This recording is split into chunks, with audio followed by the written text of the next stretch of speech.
The Light Cascades began with me, Tom and Dave just finishing a musical project, and we wanted to try something new musically. The band actually began before I joined.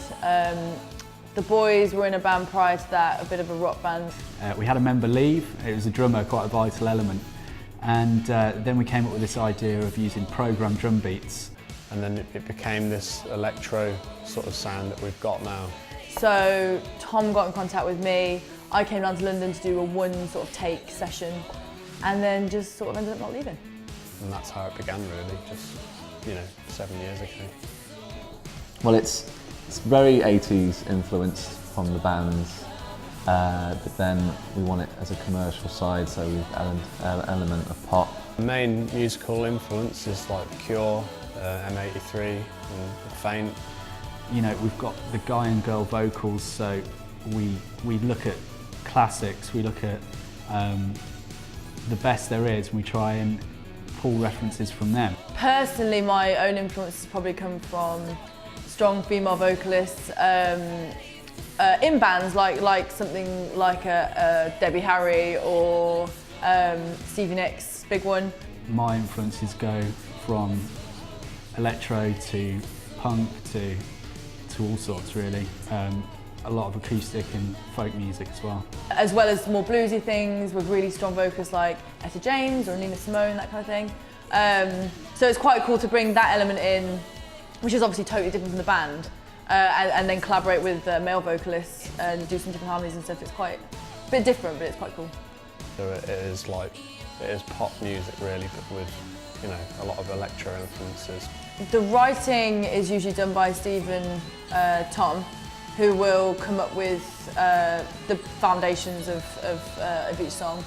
I'll write a song on an acoustic, I'll take it to Steve, I'll be like, here are the chords. We kind of riff off each other, and we kind of take it straight to the studio and then kind of improvise there. There's other approaches we use as well. I mean, sometimes I'll just come to Steve with some lyrics and I'll just say the chords, I'll just try and hum the melody I've got in my head that I want to use, and then Steve will find that on the keys and then we'll work it from there. He'll either have a lyric or an idea, and I'd probably have something in the way of a chord sequence. I'll hear something Steve's playing that he's written himself, and then it's just like, we have to have that in a song, and then I'll work my lyrics, my guitar structure around that riff because we have to have it in. And then we bring in Dave and Tiff. And when we get into the recording studio, we lay down that stuff and some beats, and then we'll put some bass on it. So at that point, that's when we decide what we're going to play on the bass.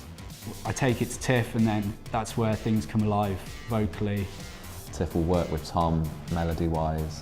And then me and Tom will usually collaborate on the harmonising side together and working out how to fit the vocals in with the rest of the music. I just slap the bass when we get into the recording studio. That's as simple as that, really. When it comes to ambitions and stuff, anything that comes our way, that's absolutely awesome. I mean, we're truly grateful for what we've got at the minute.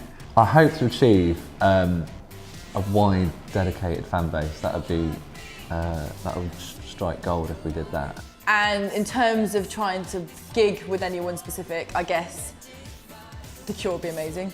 Might not happen, but it'd be amazing. Yeah, all the things that you dream of when you start a band. We've done quite a few of them, we tick quite a few boxes, but there's still loads that I'd like to do. You can find the music on Facebook, so that's facebook.com/lightcascades. You can get us on Spotify and iTunes if you want to purchase them. You can check us out on SoundCloud as well. We have a MySpace page as well. Sort of say, come see us play live. That's probably the main thing, because that's what it's all about. Your heartbeat, your heartbeat.